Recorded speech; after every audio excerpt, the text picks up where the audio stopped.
கர்த்தராகிய இயேசு கிறிஸ்துவின் நாமத்தினாலே அருமையான வேளையிலே கர்த்தருடைய வார்த்தையை நாம் தியானம் பண்ணலாம்னு நினைக்கிறேன். சில காரியத்தை உங்களிடம் கர்த்தருடைய வார்த்தையை குறித்து பேசலாம்னு நினைக்கிறேன். கர்த்தர் தாமே ஆசீர்வதிப்பதாக நாம் ஜெபிக்கலாம். அன்பின் பரலோக பிதாவே, இந்த அருமையான நேரத்துக்காக நன்றி அப்பா. பரிசுத்தானரே, நாங்கள் உங்களுடைய வார்த்தையை கேட்க ஆசையாக இருக்கிறோம் அப்பா. நீர் பேசுமாறு அப்படி வார்த்தையை பிட்டு தரும்படியாக நான் ஜெபிக்கிறேன். கர்த்தாவே, பரிசுத்தாவினரே, நல்ல ஆசிரியரே, நீங்கள் போதகர் ஐயா, உண்மை வரவிருக்கிற ஆண்டவரே, இது பேசும்படி அடிமை தாழ்த்தி அர்ப்பணிக்கிறேன். நீங்கள் இடைப்படுங்கப்பா. அந்த கேட்குற யாவர் உள்ளத்தையும் அவருடைய ஆவி ஆத்ம சரீரத்தை தொட்டும்படியாக நான் ஜெபிக்கிறேன் ஆண்டவரே, இயேசு நாமத்தில் பிதாவே, ஆமென் ஆமென். அன்பான சகோதர சகோதரியே, கவனிங்க. நான் இப்போது மத்தியில் நான் பேச போகிற வார்த்தை உங்களுக்கு பிரயோஜனமாக இருக்கிறேன். ஏனென்றால் மனுஷன் ஆவி ஆத்மா சரி என்ற அமைப்பில் உருவாக்கப்பட்டான். தேவன் ஆதாம் உருவாக்கின பொழுது அவன் ஆவி ஆத்மா சரி என்ற அமைப்பு உருவாக்கினார். என்றைக்கு மனுஷன் பாவமானானோ அது உல்டாவாகி சரீரம் ஆத்மா ஆவி ஆகிடுச்சு. இந்த அளவுக்கு மாறிடுச்சு. ஆனால் பிந்தின ஆதாம் இயேசு கிறிஸ்து வந்த பொழுது அவர் சாத்தானை ஜெயித்ததுக்கு அப்புறம் திரும்ப மனிதன் அவன் முந்தின நிலைமைக்கு, அது ஆவி ஆத்மா சரி என்ற நம்பிக்கை வருகிறான். எப்பொழுது என்றால், ஒரு கிறிஸ்துவை ஏற்றுக்கொண்டால் அவன் புது சிஷ்யாகிறான். எல்லாம் மாறுதுன்னா அவன் திரும்ப ஆவிக்கு ஆவி ஆத்மா சரி இந்த நம்பிக்கை வருகிறான். இதனால் ஒரு ரட்சிக்கப்பட்ட பின்பு, ஆண்டு ஏற்றுக்கொண்ட பின்பு அவன் ஆவி மனிதன் என்று பேர். அவனுக்கு பேர் ஆவி மனிதன். அவனுக்கு கிறிஸ்தவன பேர் உண்டு, அவனுக்கு விசுவாசியோட பேர் உண்டு. இது எல்லாவற்றுக்கும் மேலாக அவனுக்கு ஆவி மனிதன் என்று பேர் உண்டு. அவன் தான் ஆவிக்குரியவன். அவனால் அவன் இந்த உலகத்தில் ஆவியாக இருக்கிறான் அப்படின்னா அவனுக்கு சரீரம் இருக்குது, உள்ளுக்கு ஆத்மா இருக்குது. அவன் ஒரு ஆவிக்குரியவன் இருக்கிறான் அப்படின்னால் ஒரு ஆவி மனிதன். நல்லா கவனிச்சுங்க, நீங்கள் ஒரு ஆவி மனிதன் என்றால் உங்களுக்கு இருக்கிற ஆவி தான் தேவனுக்கும் உங்களுக்கும் ஒரு கனெக்ஷன் உண்டாக்குது. ஏனென்றால் என்றைக்கு ஆதாம் தேவனை விட்டு பாவம் பிரிஞ்சானோ அப்பொழுது இந்த ஆவிக்குரிய கனெக்ஷன் துண்டிக்கப்பட்டு விட்டது. பின்பு வந்த இயேசு கிறிஸ்து தம்முடைய ஆத்மா மரணத்தை ஊற்றி சாத்தானை ஜெயித்தாரோ, அதுக்கப்புறம் பரிசுத்தர் என்னைக்கு வந்தாரோ அந்த நாளிலிருந்து நமக்குள்ள ஆவியர் வந்த உடனே நாம் ஒரு மாற்றத்தை உண்டாக்குறோம். என்னென்றால், நாம் திரும்ப ஆவி ஆத்மா சரி என்ற அமைப்பு வந்துவிட்டோம். ஏனென்றால் தேவன் ஆவியாக இருக்கிறாரு. இந்த உலகம் ஒரு ஆவிக்குரிய உலகமாக இருக்குது, அது பிசாசு உலகமாக இருக்குது. அந்த பிசாசு உலகத்தில் பிசாசும் ஆவியாக இருக்கிறான். நீங்கள் மட்டும் சரீரத்தில் இருந்தால் எப்படி அது சாத்தியமாகும்? ஏனென்றால் நீங்கள் ஒரு ஆவிக்குரிய சபைக்கு போக வேண்டும். ஆவிக்குரிய சபை மெம்பராக இருக்கிறீங்க, ஆவிக்குரிய இருக்கிறீங்க என்றால் தேவன் ஆவியாக இருக்கிறார். அவருடைய வார்த்தை ஆவிக்குரிய வார்த்தை, ஆவிக்குரிய சத்திய வார்த்தை. அந்த வார்த்தை ஆவியில தான் வருது, ஆவியில வருது. அந்த வார்த்தை ஆவிக்குரிய வார்த்தை. அந்த ஆவியில வரக்கூடிய வார்த்தையை நீங்க கேட்கும் பொழுது ஆவியில மாற்றம் உண்டாகுது. ஆவியில மாற்றம் உண்டாகி ஆத்மாவை பாதிக்குது. ஆத்மா பாதிச்சுக்கு அப்புறம் தான் சரீரமானது அது ஒப்பு கொடுக்கப்பட்டது என்றால் ரோமர் 12:1 வாசிப்போம். அப்படி இருக்க சகோதரரே, நீங்கள் உங்கள் சரீரங்களை பரிசுத்தமும் தேவனுக்கு பிரியமுமான ஜீவ பலியாக ஒப்பு கொடுக்க வேண்டும் என்று தேவனுடைய இரக்கங்களை முன்னிட்டு உங்களை வேண்டிக் கொள்ளுகிறேன். இதுவே நீங்கள் செய்யத்தக்க புத்தியுள்ள ஆராதனை. கவனிங்க, நம்முடைய சரீரம் பாருங்க, அதுவும் தேவனுக்கு உகந்தது. நாம சரீரத்தை மண்ணுக்கு போறதுனால நம்ம சரீரம் அது ஒன்றும் தேவனுக்கு பிரியமாக நினைக்கக்கூடாது. ஏன்னா இந்த சரீரமான தேவனுடைய ஆலயமாக இருக்குது. கவனிங்க, ஆவி தேவன் பேசும் இடம். ஒரு மனிதனோட தேவன் பேச வேண்டால் அவன் ஆவியாக இருக்கணும். நான் பாவம் செஞ்ச பொழுது ஆவி எப்படி இருந்துச்சுன்னா மங்கி போய் திரி அணைஞ்சு போய் நெறிந்த போய் இருந்துச்சான். ஆனால் ஆவி வந்த உடனே நம்முடைய ஆவி திரும்ப துளிர் விட்டு, அதாவது அப்படி எரிஞ்சு பிரகாசிக்குது. எப்படி? வசனம் என்ற இந்த வெளிச்சத்தினால வசனத்தை கேட்க கேட்க கேட்க உங்க ஆவியானது ரினிவாகுது. எபேசியர் கிரமம் 4ஆம் அதிகாரம் 23 வாசிப்போம். எபேசியர் 4:23 வாசிப்போம். உங்கள் உள்ளத்திலே புதிதான ஆவி உள்ளவர்களாகி. பார்த்தீங்களா? உள்ளத்திலே புதிதான ஆவி உள்ளவர்களாகி அப்படின்னா உள்ளுக்குள்ள ஆவி பழசா இருக்குது. ஆவியத்தான் ஆவிய சொல்றாரு, ஆவி புதுப்பிச்சுக்க. ரெனியூ ஸ்பிரிட், ஆவியை புதுப்பிச்சுக்க.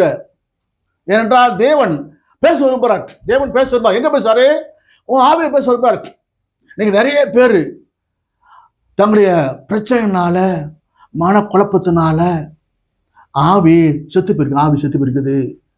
பிசாசின் நோக்கம் உங்களை தேவனோடு இணைக்க கூடாது என்பதுதான் நோக்கமா இருக்குது. ஏனென்றால் நீங்கள் தேவனுடைய புத்திராக வெளிப்படக்கூடாது, தேவனுடைய சிருஷ்டிப்பின் மகுடமாக வெளிப்படக்கூடாது என்பது பிசாசின் நோக்கம். ஆகவே உங்களுடைய ஆவிக்குரிய காரியத்தை பிசாசி திருட ஆரம்பிக்கிறான், வஞ்சிக்கிறான், ஏமாத்துகிறான். வாசிப்போம். நீதிமொழி புஸ்தகம், நீதிமொழிகள் 18ஆம் அதிகாரம் 14 வாசிப்போம். மனுஷனுடைய ஆவி அவன் பலவீனத்தை தாங்கும், முறிந்த ஆவி யாரால் தாங்கக்கூடும்? முறிந்த ஆவி யாரால் தாங்கக்கூடும்? மனுஷனுடைய ஆவி அவன் பலவீனத்தை கவனிங்க, மனுஷ ஆவி பலவீனத்தை தாங்கும், முறிந்து போன ஆவி யாரால தாங்கக்கூடும் அப்படின்னா, முறிந்து போனா ஒரு வாழை மரத்தை டப்பு வெட்டினா அப்படியே முறிஞ்சு போக அது மாதிரி முறிந்து போச்சுன்னா எப்படி தாங்கக்கூடும்? எப்படி முறிஞ்சு போகும்? கவலைகள், போராட்டங்கள், பிசாசு தாக்குதல், பிசாசு வஞ்சகங்கள், ஏமாற்றம், தோல்வி, பயம், இதெல்லாம் ஒரு மனுஷனை தாக்கும் பொழுது, அவன் விசுவாச வாழ்க்கை சேதப்படும் பொழுது, விசுவாச கப்பல் சேதப்படும் பொழுது ஆவி முறிஞ்சு போகுதான். அவை எத்தனை பேர் சுவாசிக்கிறோம்? உங்க உள்ளத்தில் புதிதான ஆவி உள்ளாகி, கவனிங்க, புதிதான ஆவி உள்ளாகி உங்களுடைய ஆவியை புதுப்பிக்க வேண்டும். ஏனென்றால் நீங்க ஆவி மனிதர்கள் என்றால் வசனம் சொல்றது, நீதிமன்றங்கள் 18:14 வாசிக்கிறோம். மனுஷனின் ஆவி அவன் பலவீனத்தை தாங்கும், முறிந்து போன ஆவி எதனால தாங்கக்கூடும்? கவுண்டால யோசிச்சு பாருங்க. ரட்சிக்கப்பட்டிருக்கிறோம், சர்ச்சுக்கு போகிறோம், ஞானஸ்நானம் எடுத்துட்டோம், அபிஷேகம் பெற்றுட்டோம், அந்நிய பாஷை பேசுகிறோம், எல்லாம் செய்கிறோம். ஆனால் உள்ளுக்குள்ள ஆவி எப்படி இருக்குது? எபிசி சபையோட ஆவி எப்படி இருந்துச்சு? சபை, அந்த மக்களோட சபை ஆவி எப்படி இருந்துச்சுன்னா, ஆவி பழசா போச்சா. அவன் நீங்க சங்கீதம் 51 வாசிப்பான். சங்கீதம் 51:10 வாசிப்பான். தேவனே, சுத்த இருதயத்தை என்னிலே சிருஷ்டியும், நிலைவரமான ஆவியை என் உள்ளத்திலே புதுப்பியும். பாத்தீங்களா? யார் சொல்றா? தாவீது சொல்றான், ஆண்டவரே தேவனே, சுத்த இருதயத்தை என்னை சிருஷ்டியும், நிலைவரமான ஆவியை உள்ளத்திலே புதுப்பியும். அப்படின்னா ஆவி நிலையற்று போச்சா.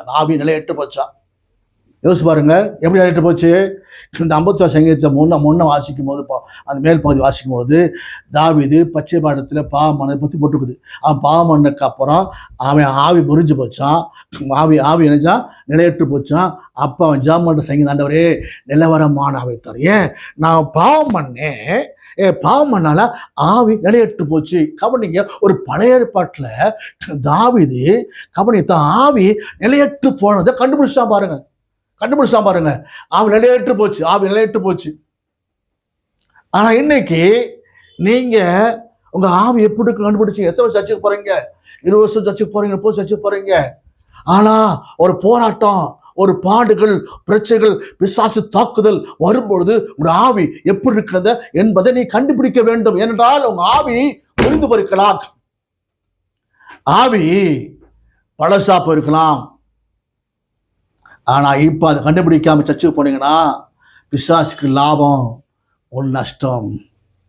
என்றால் தேவன் உங்க மேல தன்னோட ஆவியை அளவில்லாமல் ஊற்ற விரும்புகிறார், திரும்ப ஒரு ஆவியை கட்ட விரும்புகிறாரு. என்றால் நீங்கள் ஆவிக்குரிய மனிதர்கள். தேவன் தம் ரகசிய செயலை கடைசி நாட்களில் சபை மூலமா தெரியப்படுத்த போறான்.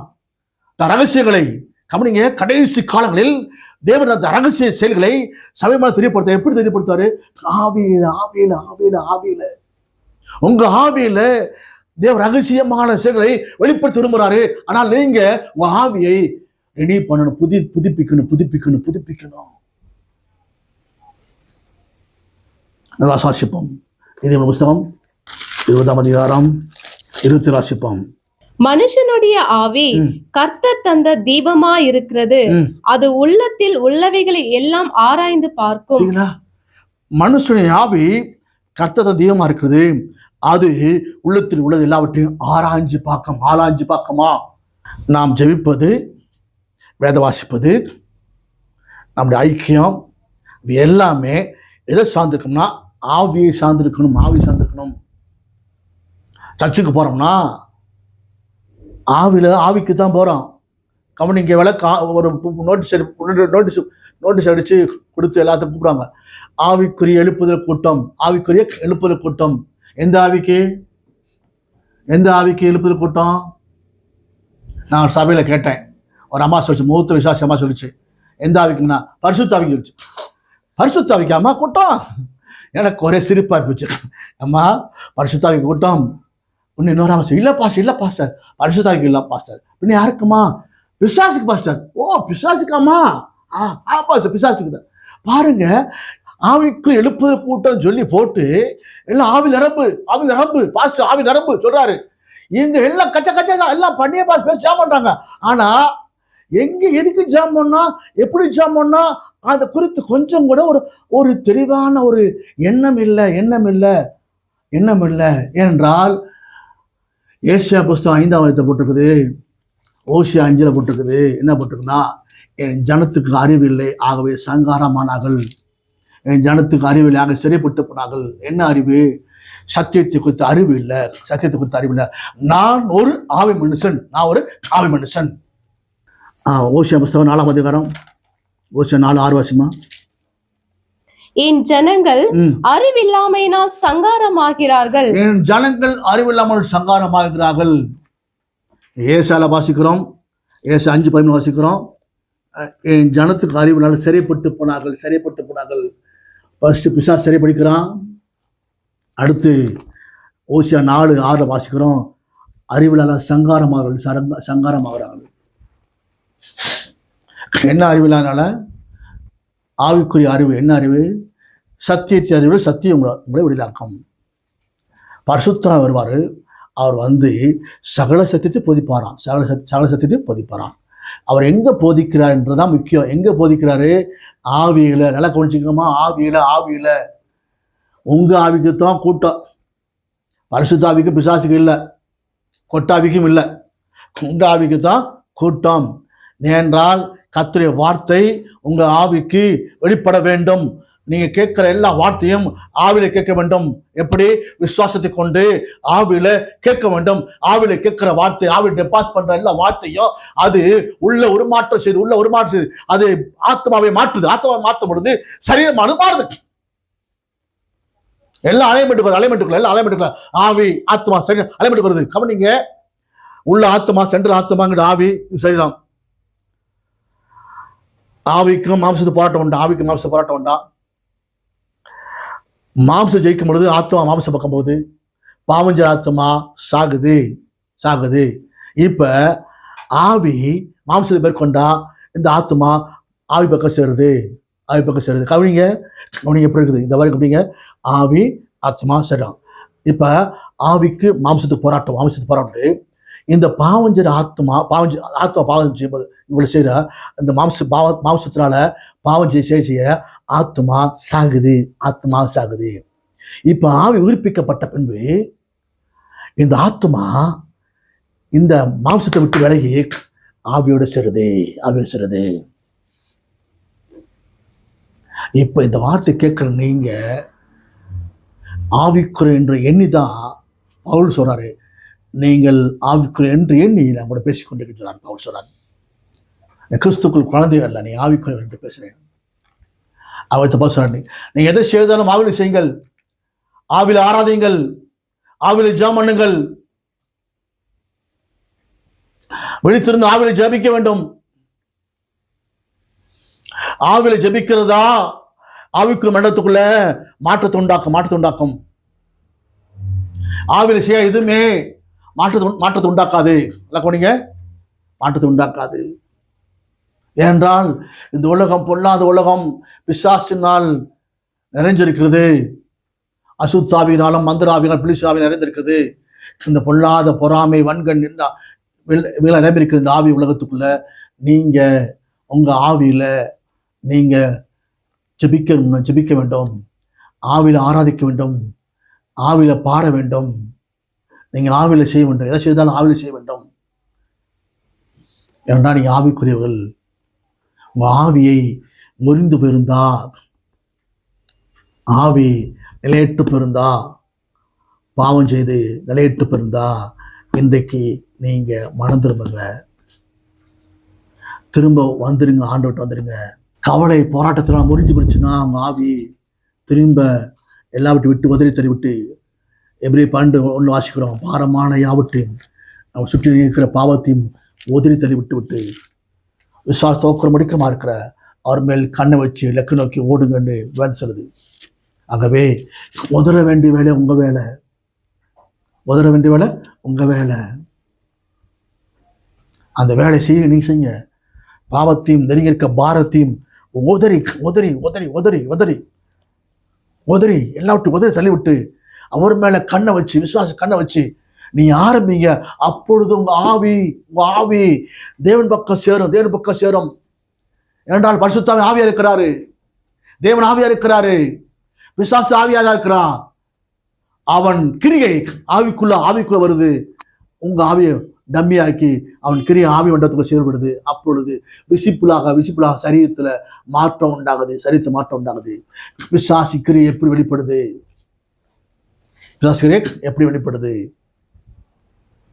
நீங்க ஆவிக்குரிய எண்ணி நான் உங்களை பேசிக்கிட்டு இருக்கிறேன். அன்புக்குரிய சகோதர சகோதரியே, ஆவி மண்டலத்துக்குள்ள நீங்க வரணும்னா ஆவியில இன்னும் மாற்றம் உண்டாக வேண்டும். ஏனென்றால் தேவன் அவர் ஆவியில தன்னை வெளிப்படுத்துகிறார். அநேக வேளை நம்ம சொப்பனம் பார்க்கிறோம். ஏன் சொப்பனம் பார்க்கிறோம்? நான் முழிச்சு உட்கார்ந்துருக்கும் போதே உங்கள்கிட்ட பேச வேண்டியதான். ஆண்டவர் ஏன் சொப்பனத்தை பேச வேண்டும்? உங்களுக்கு தெரியுமா? உங்களுக்கு ஆதியாம் புஸ்தகத்துல வாசிக்கும் பொழுது ஆபிரகாமுக்கு 5 நித்திரை வந்துச்சான். பின்பு தேவன் ஆபிரகாமோட உடன்படிக்கை பண்ணாரா? எப்ப அவன் தூக்கிட்டு உடன்படிக்கை பண்ணாரா? எடுத்து வாசிப்பா. ஆதியாம் புஸ்தகம் 15ஆம் அதிகாரம் 8 வாசிமா. அதற்கு அவன், கர்த்தராகிய ஆண்டவரே, நான் அதை சுதந்திரித்துக் கொள்ளுவேன் என்று எதினால் அறிவேன் என்றான். அதற்கு அவர், 3 வயது கிடாரியையும் 3 வயது வெள்ளாட்டையையும் 3 வயது ஆட்டுக்கடாவையையும் ஒரு காட்டு புறாவையும் ஒரு புறா குஞ்சையும் என்னிடத்தில் கொண்டு வா என்றார். அவன் அவைகள் எல்லாவற்றையும் அவரிடத்தில் கொண்டு வந்து அவைகளை நடுவாக துண்டித்து துண்டங்களை ஒன்றுக்கொன்று எதிராக வைத்தான். பட்சிகளை அவன் துண்டிக்கவில்லை. பறவைகள் அந்த உடல்களின் மேல் இறங்கின. அவைகள் ஆபிரகாம் துரத்தினான். சூரியன் அஸ்தமிக்கும் போது ஆபிரகாமுக்கு அயர்ந்த நித்திரை வந்தது. திகிலும் காரிருளும் அவனை மூடிக்கொண்டது. அப்பொழுது அவர் ஆபிரகாமை நோக்கி, உன் சந்ததியார் தங்களுடையதல்லாத அந்நிய தேசத்திலே பரதேசிகளாய் இருந்து அத்தேசத்தாரை சேவிப்பார்கள் என்றும் அவர்களால் 400 வருஷம் உபத்திரவப்படுவார்கள் என்றும் நீ நிச்சயமாய் அறிய கடவாய். கவனிங்க, இப்ப ஆபிரகாம் தூங்கிட்டானா? இப்ப ஆபிரகாமோட கதை பேசுறாரா? இப்படி அசம் மட்டும் சும்மா சாதாரண நித்திரை இல்லை, அயர்ந்த நித்திரை வந்துச்சான். காரில் அவன் முடிக்கிச்சான். கவனிங்க, அப்பொழுது அவர் 12ஆம் வசனத்துல சூரிய அஸ்தமித்த போது ஆபிரகாமுக்கு அயர்ந்த நித்திரையே வந்தது. திகிலும் காரில் அவனை மூடிக்கிச்சு. அப்பொழுது ஆபிரகாமை நோக்கி, அவன் சந்ததி யார் தங்களுடைய அல்லாத அந்நிய தேசத்திலே பரதேசியார் இருந்து அந்த தேசத்தாரை சேவிப்பார்கள் என்றும் அவர்களால் 400 வருஷம் உபத்திரவப்படுவார்கள் என்றும் நீ நிச்சயமா அறிய கடவாய். கவனிங்க, இப்ப எங்க பேசுறாரு? அப்பா ஆண்டு எங்க பேசுறாரு? ஆபிரகாமுடைய ஆவியில பேசுறாரு. கவனிங்க, ஆபிரகாமுடைய ஆவியில பேசுறாரு. நீ அறிய கடவாய், உனக்கு தெரிஞ்சுக்கப்பா. உன் சந்ததி வந்து 400 வருஷம் ஈஜிப்ட்ல அடிமையா இருப்பான்னு தெரிஞ்சுக்க. எப்ப? அவன் தூங்குனதுக்கு அப்புறம். ஏன் தேவன் எதை செய்தாலும் ஆவியில செய்வாருங்க. ஒன்று தெரிஞ்சுங்க, எதை செய்தாலும் ஆவியில் செய்வார். அதான் உண்மை, அதான் உண்மை, அதான் உண்மை. நாம் இந்த உலகத்தை, இந்த தேசத்தை, நாம் இந்த பட்டணத்தை நான் சொந்தமாக்க வேண்டுமானால், உங்கள் சபைக்குள்ள பெரிய மாற்றம் உண்டாக வேண்டுமானால், அருமையான போதகர்களே, அருமையான விசுவாசிகளே, நீங்கள் உங்கள் சபைக்குள்ளேயோ, உங்கள் வீட்டுக்குள்ளேயோ, உங்கள் தேசத்துக்குள்ளேயோ மாற்றம் உண்டாகினால் நீங்கள் ஆவியிலே எழும்பி கிரியை செய்ய வேண்டும். ஏனென்றால் இந்த கடைசி காலம் பசுத்தான காலம். இந்த காலத்தில் ஆவியார் தம்முடைய பலமான கிரியை வெளிப்படுத்துகிற காலம். இப்பொழுது சபையானது திரும்ப ரெடி பண்ற காலம், விசுவாசிகள் திரும்ப கட்ட வேண்டிய காலம். இந்த காலத்திலே ஆவியார் தேவன் சபைக்குள்ள ஆவியை அளவா ஊற்றப்படுற காலம். நீங்கள் உங்க ஆவியை விட்டுக் கொடுக்கும் பொழுது நிச்சயமாக கர்த்தர் பெரிய காட்சி செய்வார் என்பதை மறக்க வேண்டாம். ஏனென்றால் இந்த உலகம் தேசத்துக்குள்ள விசுவாசின் கிரியை பயங்கரமாக கட்டொடுக்கப்பட்டிருக்குது. எல்லாம் ஆவி மண்டலத்துக்குள்ள வானமண்டலத்திற்கு பொல்லாத ஆவி, அவருடைய சேனைகள், தொலைத்திறங்கள், அதிகாரங்கள், இப்போ லோகதிகள், இவையெல்லாம் ஆவி மண்டலத்தில் இருக்குது. அவையெல்லாம் பயங்கர ஃபோர்ஸோடு பூமியை நோக்கி வேலை செய்து, நீங்கள் இருக்க தேசத்தை வேலை செய்து, நீங்கள் இருக்க பட்டணத்தை வேலை செய்து, நீங்கள் இருக்க கிராமத்தை வேலை செய்து, அந்த ஆவிகளை நீங்கள் உங்களுக்கு ஒரு போராட்டம் உண்டு என்று எபேசு வாசிக்கிறோம். அப்படின்னா மாம்ச ரத்தத்துவம் போராட்டம் இல்லை, நமக்கு தொலைத்த அதிகாரம் போராட்டம் உண்டு. அப்படின்னால் நீங்கள் ஆவியிலே எழும்ப வேண்டும். ஒரு ஆவிக்குள்ள ஒரு மாற்றம் உண்டாக வேண்டும். அருமையான என்னை கேட்டுக்கொண்டு அருமையான சகோதர சகோதரியே, அருமையான போதகர்களே, விசுவாசிகளே, அன்போடு கேட்கிறேன். ஆவியில தேவன் பேச விரும்புகிறார். கடைசி காலங்களே துரைத்ததுக்கு அதிகாரத்துக்கும், அப்படிங்க கடைசி நாட்களே துரைத்துக்கு அதிகாரத்துக்கும் தம் ரகசிய செயலை சபை மூலமா தெரியப்படுத்துவார். அப்படின்னா எங்க தெரியப்படுத்தாருங்க? எதுக்கு? துரைத்துக்கு அதிகாரத்துக்கும் தம் ரகசிய செயலை வெளிப்படுத்துவாரா? எங்க? உங்க ஆவியில, சபையின் சபைக்குள்ள. அருமையான சகோதர எழும்புங்கள், நீங்க எழும்புங்க. சபை மக்கள் எழுப்புங்க, ஆவி எழுப்புங்க, ஆவிக்குள்ளாக்குங்க, ஆவியில கொண்டு வாங்க. சும்மா ஒரே பாட்டை பாடி ஒரே திரும்ப அதே சான்ஸ், ரெண்டாவது சான்ஸ் திரும்ப சத்தமா பாடி வல்லமை உண்டு பாடி காலத்தை போக்குன காலம் முடிஞ்சு விட்டது. கொட்டை அடிச்சு அந்த காலம் முடிஞ்சு விட்டது. கவனிங்க, நீங்கள் எழும்பும் காலம் இது. நீங்கள் ஆவில எழும்பும் காலம் இது. எழும் பொழுது நிச்சயமாகவே பலமான கிரியை தேசத்துக்குள்ள, எழுப்புதன் கிரியை தேசத்துக்குள்ள உண்டாகும். அப்பொழுது தேசம் மாறும். தேவன் ரெடியா இருக்கிறார். அப்படி பரலோக ஏஞ்சல்ஸ் ரெடியா இருக்கிறாங்க. பரமசிவன் ரெடியா இருக்குது. நீங்களும் ரெடியாகுங்க, ஆயத்தமாங்க. உங்களை ஆவிக்குள்ளாக்குங்க.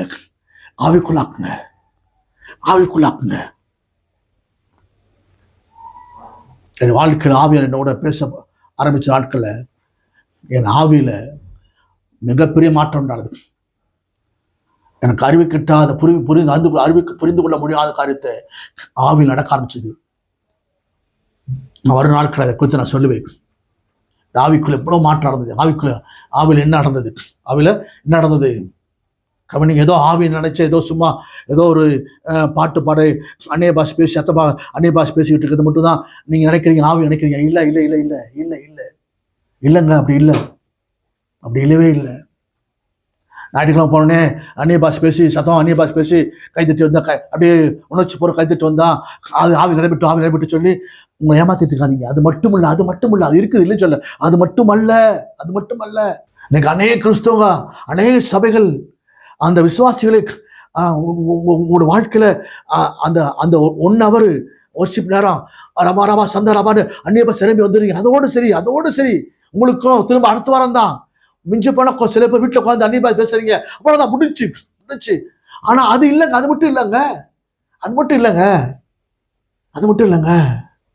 அப்போ சில வாசிக்கும் பொழுது சாதாரண மீன் பிடிச்சவங்க, சாதாரண ஒரு மக்கள் பரிசுத்த வந்தவொடனே அசாதாரணமான மனுஷனா மாறிட்டான். நேச்சுரல் மேன் சூப்பர் நேச்சுரல் தான். கவனிங்க, we are not a natural people, we are supernatural people.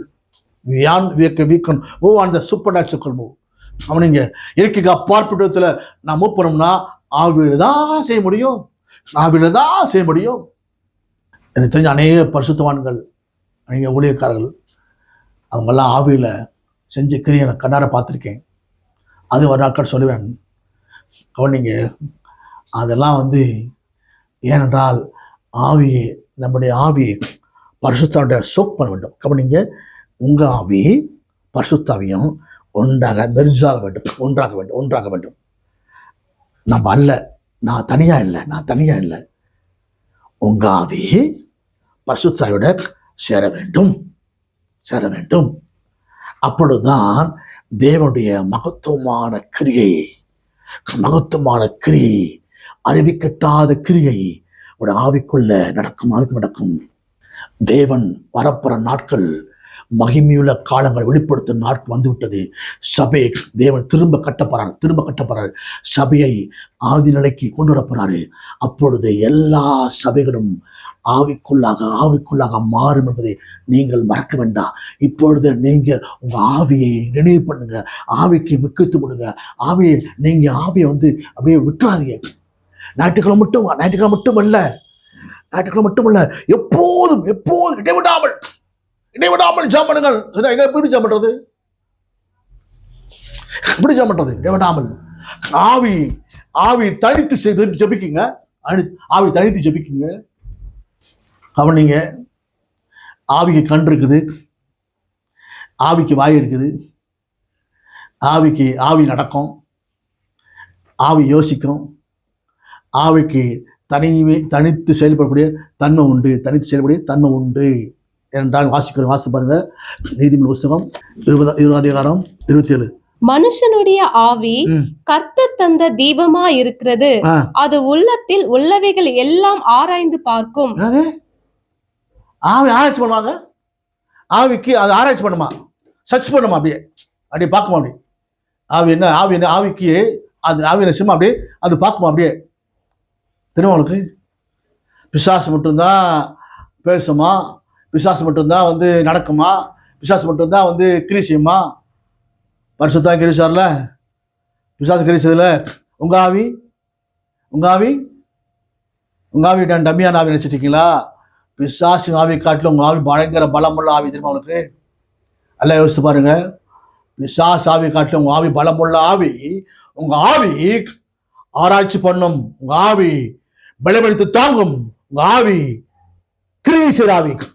ஒரு ஆவி பலமான காரியத்தை வெளிப்படுத்துகிற ஆவி, அணுகுண்ட சக்தியை வெளிப்படுத்தக்கூடிய ஒன்றே ஒன்றுதான் ஒரு ஆவி. ஆகவே தான் ஆவிக்குள்ள நீங்க மாற்றத்தை நீங்கள் செய்ய வேண்டும். ஆவி தனித்து செயல்படும். வரப்போற வாழ்க்கையில ஆவி எப்படி தனித்து செயல்பட்டுச்சு, என்னை அறியா எப்படி செயல்பட்டுச்சுன்னு சொல்லி நான் வரப்போற ஆட்களை சொல்லுவேன். ஏனென்றால் ஆவிக்கு தனி சக்தி உண்டு. ஏனென்றால் தேவ ஆவியானவர் இந்த ஆவியை அப்படியே கேட்ச் பண்ணிட்டாருன்னா அவர் சொல்றது ஆவி கேட்கும். நீங்க அவர் சொல்றது அந்த ஆவி கேட்கும். மாம்சம் செத்து போச்சுன்னா, அப்படி செத்து போச்சுன்னா, 100% மாம்சம் செத்து போச்சுன்னா, இந்த ஆவி ஸ்ட்ராங்கா இருந்துச்சுன்னா தேவ ஆவியில சொல்றத இந்த ஆவி கீழ்ப்படியும். அது மாம்சம் சொல்றதை கேட்காது. இந்த ஆவி தனித்து செயல்படும். அப்படிப்பட்ட உன்னதமான நிலைமைக்கு நீங்கள் வரும்படி அழைக்கிறேன். என்றால் தேவன் தம்முடைய சபையை, ஆவிக்குரிய சபையை கட்டுகிறார். ஏசாயில போட்டிருக்குது, ஏசாயா 2 போட்டிருக்குது, நான் கடைசி நாட்களில் சபையை கொடுமுடி ஸ்தாபித்து எல்லா மலைகளுக்கு மேலே அதை உயர்த்துவேன். அப்பொழுது ஜாதிகள் அங்கே புறப்பட்டவர்கள், எப்பொழுது என் சபையை நான் உயர்த்தும் நாட்கள் வந்துவிட்டது. அன்புக்குரிய சகோதரியே, இந்த சபையை பில்டிங் கட்டட அந்த சபையா, பில்டிங் கட்டப்பட்ட அந்த சபையா? இல்லை. தேவன் வாசம் என்ற ஆவிக்குரிய சபை, ஆதி அப்போஸ்தலர் காலத்தில் ஊட்டப்பட்ட அந்த சபை கடைசி நாட்களில் கொடி முடியில் ஸ்தாபிக்கப்பட்டு எல்லா மலைக்கும் உயர்த்தப்படும். அப்பொழுது யாக்கோபு வேத வெளிப்படும். அப்பொழுது ஜாதிகள் புறப்பட்டவர்கள், அப்போ நரமேற்று தனி விருப்பு ஒழிஞ்சு போகும். அப்பொழுது எல்லாம் ஒழிஞ்சு போகும் போட்டு எல்லாம் ஒழிஞ்சு போகுமா? நிச்சயமாக அப்படி நாளுக்கு வரும் என்பதை விசுவாசிக்கிறேன். நீங்களும் இந்த வார்த்தை கேட்குறேங்க, உங்கள் உள்ளத்துக்குள்ளே தேவன் இந்த நாட்களே புதிதான கிரியை ஆரம்பிப்பாராக நான் விசுவாசிக்கிறேன். நண்பர்கள் சகோதர சகோதரியே, விசுவாசித்தால் நிச்சயமாகவே பெரிய காரியத்தை காண்பில். விசுவாசிக்க தேவ மகிமையை பார்ப்பான். எங்கே உங்க ஆவியில கர்த்தருடைய மகிமை வெளிப்படும் என்பதை மறக்க வேண்டாம். உங்க ஆவி புதுப்பிக்கப்பட வேண்டும். நண்பர்கள் சகோதர சகோதரியே, கேட்டுக்கொண்டு அருமையான சகோதரனே, இப்பொழுது தேவன் ஆவி உண்மை இறங்குவாராக. கர்த்தர் வல்லமை உண்மை இறங்குவதாக. தேவன் மகிமையின் ஆவி உண்மை இறங்குவதாக. கர்த்தர் ஆவி உண்மை நிரப்புவாராக. ஆசிரிப்பாராக. தேவன் விடுதலையோடு ஊழிய செய்ய விரும்புகிறானே, கர்த்தர் ஆசிரிப்பாராக. நாம் ஜெபிக்கலாம். ஆமென். அன்பின் பரலோக பிதாவே, நல்ல நேரத்துக்காக நன்றி அப்பா. ஒரு சமூகத்தில் நான் வந்திருக்கும்படியாக கிருபையை செய்துக்கா நன்றி அப்பா. அந்த வார்த்தையின் சத்தத்தை துணிக்கப்படுக்கா நன்றி ஆகுது. உடைய ஆவிக்குள்ள மக்களை கொண்டு முடிச்சு பிக்கிற மெத்தாவே, கடைசி நாட்களை பரிசுத்தாவுடைய கிரியை வெளிப்படுத்தி முடிச்சு பிக்கிற மெத்தாவே, தன்னுடைய மகத்துவமான கிரியை வெளிப்படுத்தி பிக்கிற மெத்தாவே, பரிசுத்தாளரே வரவிருக்கிறேன் டாடி, வரவிருக்கிறேன் டாடி. நீங்க பலமாய் கிரியை செய்யுங்க ராஜா. ஆவினரே பலமாய் கிரியை செய்யுங்க. இது உங்களுடைய சபை ராஜா. உங்க சபையை நீங்க கட்டுங்க ராஜா. ராஜா உங்க சபைக்குள்ள உலாவுங்க ராஜா. கடைசி நாட்கள மாம்சமான யாரும் நாவை ஊட்டு சுவார்த்த பிடிக்கும். மாம்சமான யாரும் நாவை ஊட்டுங்க ராஜா. ஊற்றுங்க ராஜா, ஊற்றுங்கப்பா. பரிசுத்தாரே மனம் போல கிரியை செய்யுங்கப்பா. உங்க விருப்பம்படியே கிரியை செய்யுங்க. இப்படி ஆவியெல்லாம் ஊட்டுங்க மாம்சமான. இந்திய தேசம் மாறட்டும் ஐயா, மாறட்டும் ஐயா. ஆளுங்கச்சிங்க இயேசு உன்னதநாமத்தில் ஜெபிக்கின்றதாம். ஆமென், ஆமென், ஆமென்.